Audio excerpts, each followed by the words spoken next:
사랑하는 CTS 시청자 여러분, 안녕하십니까? 예종교회를 섬기고 있는 설동훈 목사입니다.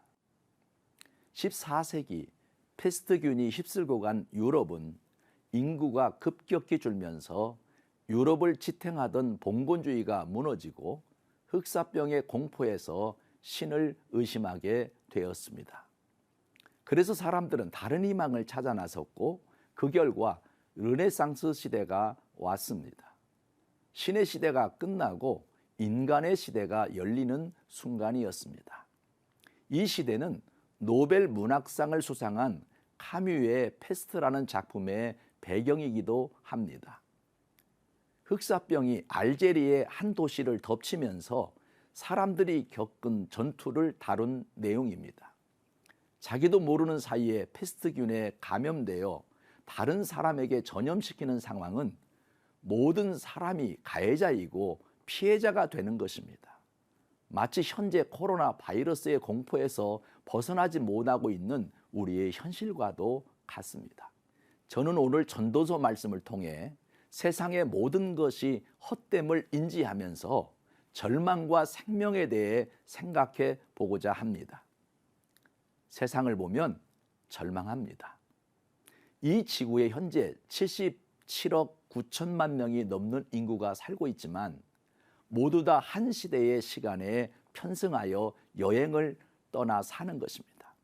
한 가지 하나님이 보실 때 다른 점은 어떤 사람은 절망을 안고 살아가고 있고 어떤 사람은 생명을 안고 사는 사람으로 구분될 뿐입니다. 덴마크의 철학자 키에르 케골은 절망을 죽음에 이르는 병이라고 말했습니다. 오늘의 전도서 말씀은 다윗의 아들 예루살렘 왕 전도자의 말씀입니다. 우리가 알다시피 다윗의 아들 솔로몬은 온갖 부귀영화를 다 누린 것으로도 알고 있지만 그가 깨달은 것은 세상에서의 모든 것은 다 헛되다는 것이었습니다. 이것은 마치 바람을 잡으려는 것이라고 고백하기도 했습니다. 죽음에 이르는 병인 절망은 한마디로 사람들의 타락으로 얻게 된 것입니다. 주일임에도 텅 빈 예배당에서 비대면으로 설교하는 작금의 현실도 어떻게 보면 목사인 저부터 시작해서 우리 신앙인들의 타락으로 얻게 된 결과인지도 모릅니다. 처음 에덴에서 하나님이 인간을 창조하실 때는 절망적인 인간을 창조하지 않았습니다. 그러나 인간이 하나님을 저버림으로 스스로 절망적인 존재로 전락해 버리고 말았습니다. 인간은 하나님과의 관계를 상실해 버림으로 죄책감에 시달리게 되었고 그 죄책감으로 가슴은 점점 답답해져 절망에 이르게 되었습니다. 로마서 3장 23절에 보면 모든 사람이 죄를 범하였음에 하나님의 영광에 이르지 못하더니라고 말씀했습니다. 절망이 여기서 생긴 것입니다. 이 세상에서는 아무것도 영원한 것이 없으며 헛되고 헛되며 헛되고 헛된 것입니다. 그러므로 절망을 이겨내야 합니다. 사람은 살아갈수록 눈에 안 보이는 운명이라는 강한 손길을 느끼게 됩니다.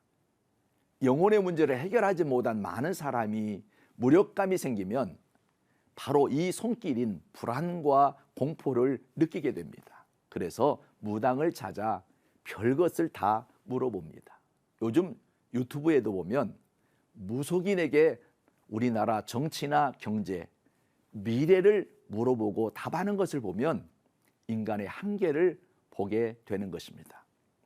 그러나 에스겔 18장 4절에 보면 모든 영혼이 다 내게 속한지라 아버지의 영혼이 내게 속함같이 그 아들의 영혼도 내게 속하였나니 범죄하는 그 영혼이 죽으리라고 말씀했습니다.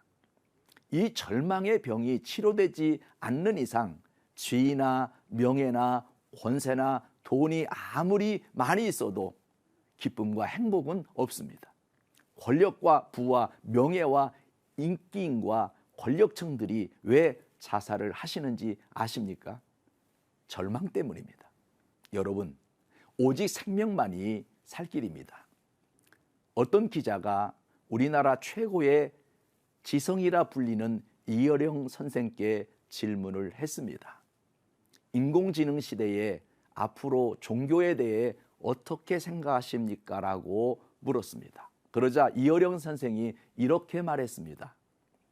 인공지능 시대에 진짜 기독교가 시작됩니다.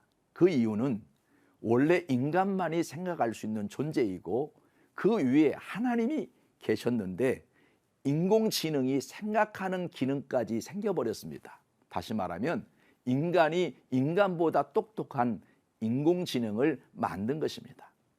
지식과 기술이 평등해지면 지금이야말로 종교라는 것입니다. 덕 있는 사람, 관용 있는 사람, 하나님 잘 믿는 사람, 기도할 줄 알고 생명에 대한 귀중함을 갖게 되는 앞으로는 지성의 시대가 아닌 영성의 시대라는 것입니다.